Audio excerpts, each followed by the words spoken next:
the quad dream is still alive. And as much as I know Arsenal fans don't want to speak about it, and I think that's really sensible right now, it is still alive in all 4 competitions. And a lot of rotation today, a lot of players given opportunities. Some took them, some didn't, and we're going to get into that. But the quad dream is still alive. A couple of absolute thunderbolt goals. And I think we got a little glimpse into what the future is going to look like with the brilliant, the majestic, the wonderful Max Dowman. The player is just sublime. And we're going to get into all of that right here. But like the video if you haven't done so already. Share this across your social media platforms as well.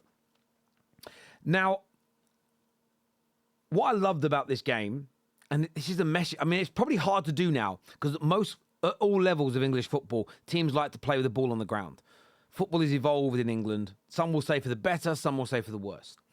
But the one thing, when I grew up watching FA Cup football, I'd sit down, I'd go to local grounds with my dad. We'd go there, we'd sit down as a family and watch a lot of FA Cup football. And the one thing that was consistently mentioned to me by my dad, by my granddad, by my elders, was look at that pitch today, son. That's a leveller. When you would see a Premier League team play against a lower level team, the pitch could always be a leveller. I once watched a friendly, it was a friendly, and it was the Wales international team that had Mark Hughes, Ryan Giggs, Dean Saunders, that generation. They played Leyton Orient, and it was local. I lived right by the grounds, and our school got tickets, and we went to the game. And Orient really wanted to win the match. They really wanted to test themselves. But they had actually a pretty good pitch, Orient, but they didn't water the grass. It was all bobbly. It was a bit like straw, right? And it did play as a level. I remember watching Ryan Giggs trying to dribble on it, and every time it hit a bubble, the ball would go here, there, and everywhere. And Orient back then just played very, very normal. It was actually the Division 1 at the time, but Division 1 is now League 2. And it was just knocking the ball into the channels. And Wales couldn't cope with it. Why? Most of their players were playing at a much higher level. They preferred the ball on the ground. The pitch was an absolute nightmare. It became a leveller. And that is what you saw today in the Mansfield game. Crowd were up for it. They've already killed a giant so far. They're struggling to stay in League One. And this is almost like an escape for them. And the players were up for it. And why would they not be? The chance of a lifetime. Some of those Mansfield players may never, ever again play in a match where they have an opportunity, where they have a chance, where they have the potential to knock out the current best team in England. And not everybody is going to like hearing that, but it's the truth. They may never have this opportunity ever again in their lives.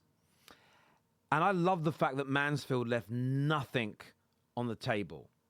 They threw everything at that game. Arsenal, change of shape and lots of rotation. And again, I think that would have been a motivator for Mansfield. Yes, they would have loved Saka to have started the game and Saliba and Gabriel to have been there and all the best players on the pitch. I think in their heart of hearts, they would have loved it. But on the other side of the equation, with the rotation, the change of shape, 2 16-year-olds on the pitch, those Mansfield players would have gone, hang on, we've got half a chance here. Giant killings have happened for forever in football. It's what makes the FA Cup so special. And there was a chance, and they just went for it. And I feel it was a little bit of a shock to the system for Arsenal, getting used to a slightly different shape. You had players kind of playing in midfield that normally on the wings. You had, a midfielder in defence, so there's a little bit of disjointedness in there. And they made it really hard for Arsenal. But sometimes these are great tests for your team. Great test for your team. Great test for the young players in your side. How do they persevere? How can I handle it? And for me, Arsenal getting the job done is the most important thing. It's cup football. I think there'll be some performances today. So, for instance, Martinelli, I think, will have disappointed a lot of Gooners. I think was disappointing. He had a number of chances just to get simple balls across the 6-yard box or cross it, and he didn't do it. His touch was really, really poor. You got Madueke on the other side, who I think is a mixed bag. There were some great dribbles, some great passes that set teammates away, a worldie of a goal, but then also some shots that went out for throws.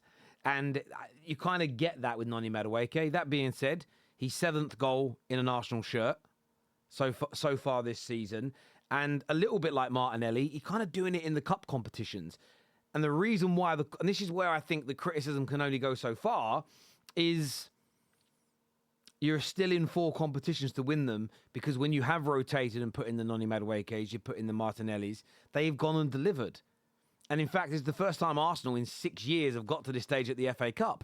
And that's because in those 6 years, when you've rotated and had to use your squad, often it's let you down. So I don't think it would be, I think it'd be too disrespectful just to turn around and go, well, the goals don't matter because they're against slightly lesser opponents or they're in the cup. I think that's an absolute nonsense, because if they weren't scoring and you went out, you'd moan that you were out the cup to those lesser opponents.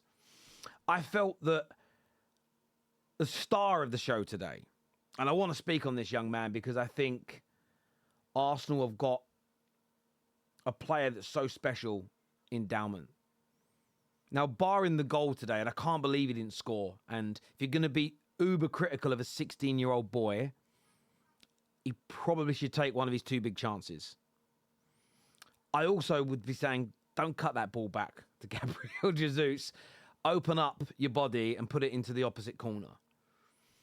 But his overarching play, his balance, Dowman's ability to move past the player, and he was up against men, geezers, absolute seasoned pros, in a raucous atmosphere, on a pitch that looks like like a battle zone. You ever seen how grass looks? You know, you watch those medieval movies and you watch Braveheart or something. Look how the grass looks. That's kind of what it was like today. And he was gliding past players with consummate ease. His balance is amazing. I think his decision-making is great. He can pass the ball. There is a shot in there. There is a player that will score goals. And I'm so jealous that Arsenal have him. I'm so jealous of Arsenal. I'm so jealous that they have this kid. I know Man United have got another youngster, and we've got a youngster similar age on the way through. I'm not even going to do comparisons, so I'm happy we've got JJ. But Dowman, honestly, Arsenal, look after him. Look after him. One, I believe he's English. If I'm mistaken, somebody correct me. He looks like one of the future leaders of football. Now he's 16, and he's got to keep his feet on the ground. He's got to keep working his backside off. He's got to grab his opportunities with both hands. And he also needs nurturing. And I did hear Arsenal fans at the beginning of the season saying stupidness, like he should be starting every game. That's ridiculous. I'm not even sure, as great as Yamal has been, that he should have started as many games as he has done in the last few years. I have a horrible feeling in my stomach we could see a 25, 26-year-old fall off because he's played so much so young. I hope I'm wrong, because I want to see players like Yamal have long and fruitful and strong careers. It's great for the game.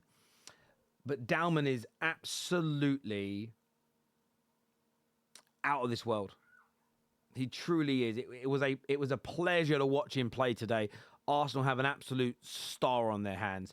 And all he really needs, and maybe he doesn't need it, this is the crazy part, maybe he doesn't need that moment, that, remember the name Wayne Rooney? Michael Owen against Argentina? Maybe he doesn't need that goal or that moment to like make the hype go into overdrive. But it's probably going to happen, isn't it? And I wouldn't be surprised if it happens at some point between now and the end of the season. Everybody kind of knows who he is, but it looks like the kind of player that's going to have a moment in a really important game where whether he started or comes on, where he drops a shoulder, does a little feint, moves the ball on the outside and just bends it into the top corner. And he does something on the ball that my son's coaches are trying to teach him. My son's trying to learn how to dribble.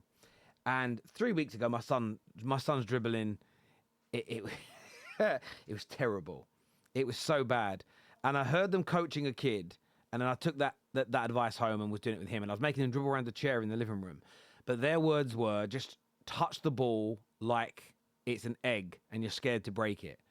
Because if you can't, and move slowly, because if you can't dribble around things with very light touches slowly, you're never going to be able to do it at pace. And I've been trying to teach him to do that. I'm not a coach, by the way, when it comes to football. And he's getting better and better. And today he was doing one-on-one drills and with a few body feints. And I was teaching him body feints. And I was showing, he plays had at school. We call it had. You might call it tag. And I was saying, when you run at people, what do you do? And he was showing me how he goes one way and goes the other. And well, that's part of dribbling. You do the same thing. And he did it, and he put a couple of other lads on their bums today, my son. I was very, very proud of him. He did very well.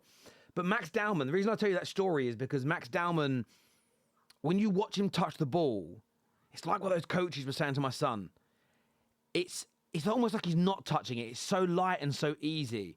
And because he touches it with such grace, it means as soon as a defender tries to win it, boom, boom, he can just move it really quickly. Rarely is he over touching the ball. Is he moving it out of his control or his area? It's brilliant to watch. And at 16, what a talent. Arsenal look after him. But overall today, look, Arsenal with a really important win, keeps the quad hope alive. Was it the most stellar performance? No, it wasn't. But do you know what? With the change of shape, loads of players coming in, I'm not surprised. And do you know what I'm not going to do? I've been begging for years when the League One, the League Two, the Championship, the lower Premier League teams, I've been begging for years when it comes to the FA Cup, throw the low blocks away and attack and go for it. And games like today on those types of pitches are exactly what you get when teams just play football. Absolutely brilliant, wonderful spectacle. I enjoyed it thoroughly. Like, share, and subscribe if you haven't done so already. But the Gunners are through to the next round.